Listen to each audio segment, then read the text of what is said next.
खबरें राजनीतिक गलियारों की, खबरें अपराध जगत की, खबरें एंटरटेनमेंट वर्ल्ड की और खबरें खेल जगत की।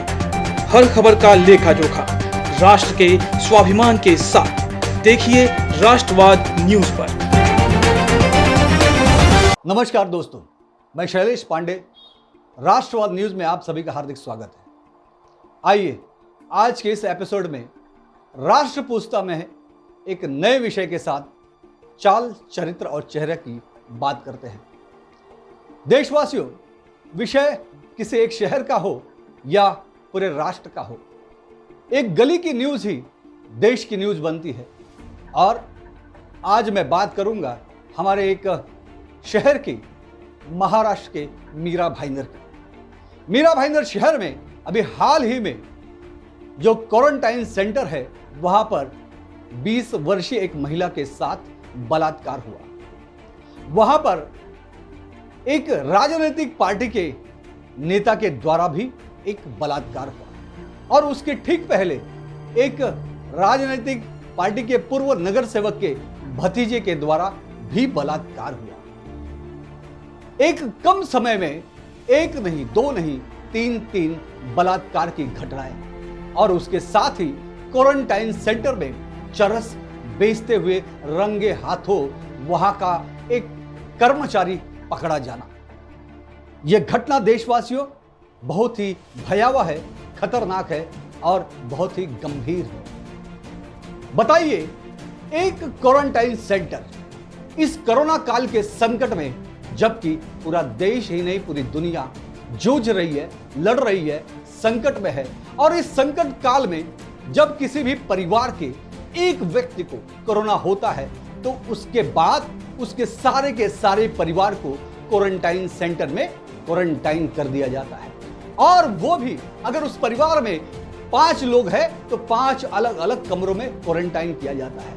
और ये जो महिला के साथ बलात्कार की घटना है, वो महिला भी एक क्वारंटाइन रूम में क्वारंटाइन थी और वहां पर जो सुरक्षा रक्षक यानी कि वहां पर लोगों की, मां, बहन, बेटियों की सुरक्षा की जवाबदारी जिसे दी गई थी, वो सुरक्षा रक्षक बन जाता है भक्षक, एक बहन, बेटी, मां का।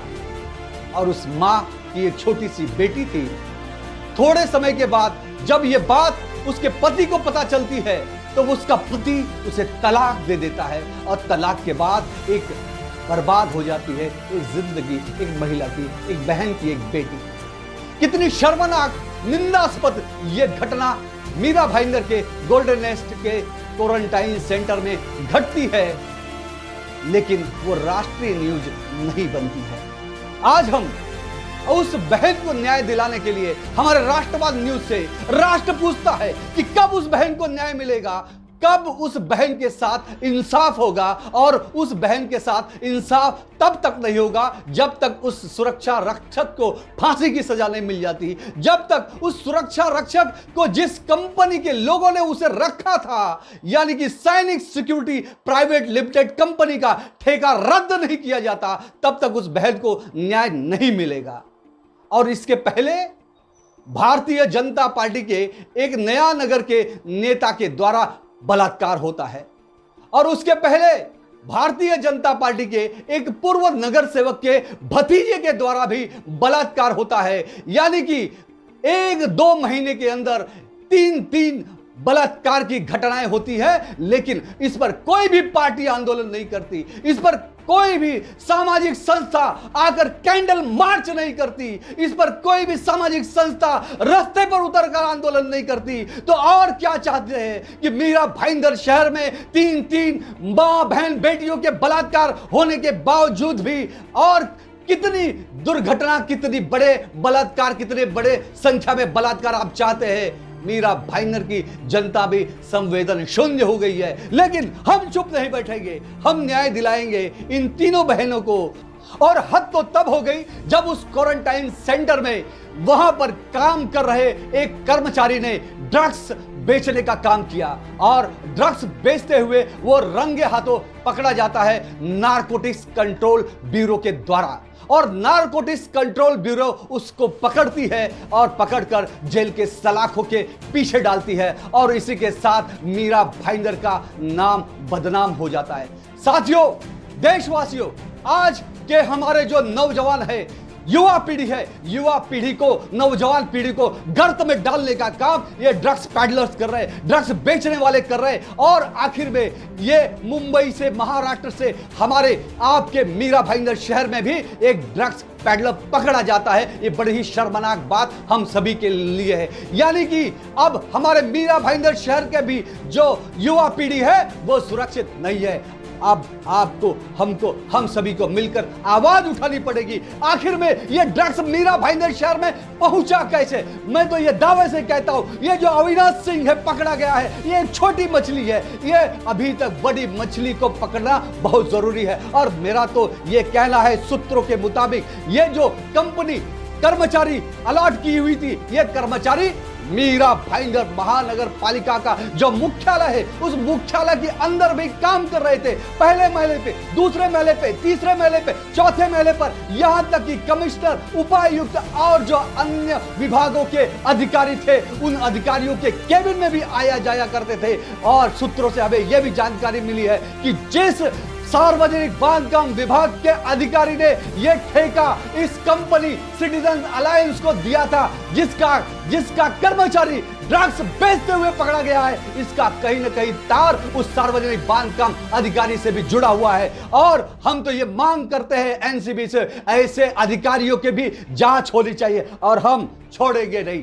हम एक एक को पकड़े बिना, एक एक को कानून के हाथ में पकड़वाए बिना हम चुप नहीं बैठने वाले, क्योंकि हमें हमारे युवा पीढ़ी को बचाना है, हमें हमारे नौजवान पीढ़ी को बचाना है, जिसके द्वारा चरस, अफीम, ड्रग्स के नशे में इनकी जिंदगी को बर्बाद करने का षड्यंत्र किया जा रहा है। और राष्ट्रवाद न्यूज चुप नहीं बैठेगा। हम जितने भी ड्रग्स पैडलर हमारे इस महाराष्ट्र में, मुंबई में, मीरा भाईंदर शहर में है, इनके खिलाफ अब हम जंग लड़ेंगे, हम आवाज बुलंद करेंगे। जनता जागरूक हो जाइए, वरना कल को आज एक ड्रग पैडलर पकड़ा गया है, वो भी किसी का बेटा, किसी का भाई, किसी का पति था। कहीं आपका बेटा भी इन षड्यंत्रकारियों के जाल में न फंसे, आपका भी भाई इन षड्यंत्रकारियों के जाल में न फंसे। इसके लिए आइए, आवाज बुलंद करिए, रास्ते पर उतरिए, हमारा साथ दीजिए और अपनी मां, बहन, बेटियों के साथ ये जो लगातार बलात्कार करने वाले भाजपा के संबंधित नेता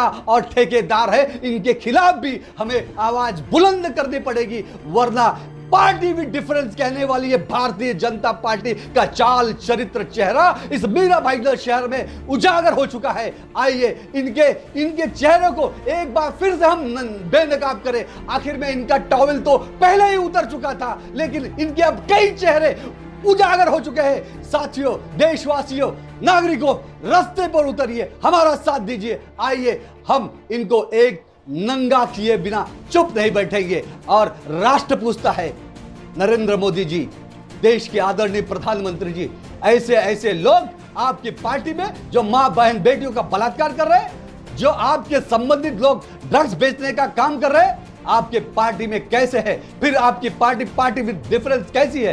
कैसे आप देश के लिए अच्छे दिन की बात कर रहे हैं? क्या नौजवान युवाओं के हाथ में ड्रग्स देकर नशा युक्त भारत बनाकर देश के अच्छे दिन आ सकते हैं?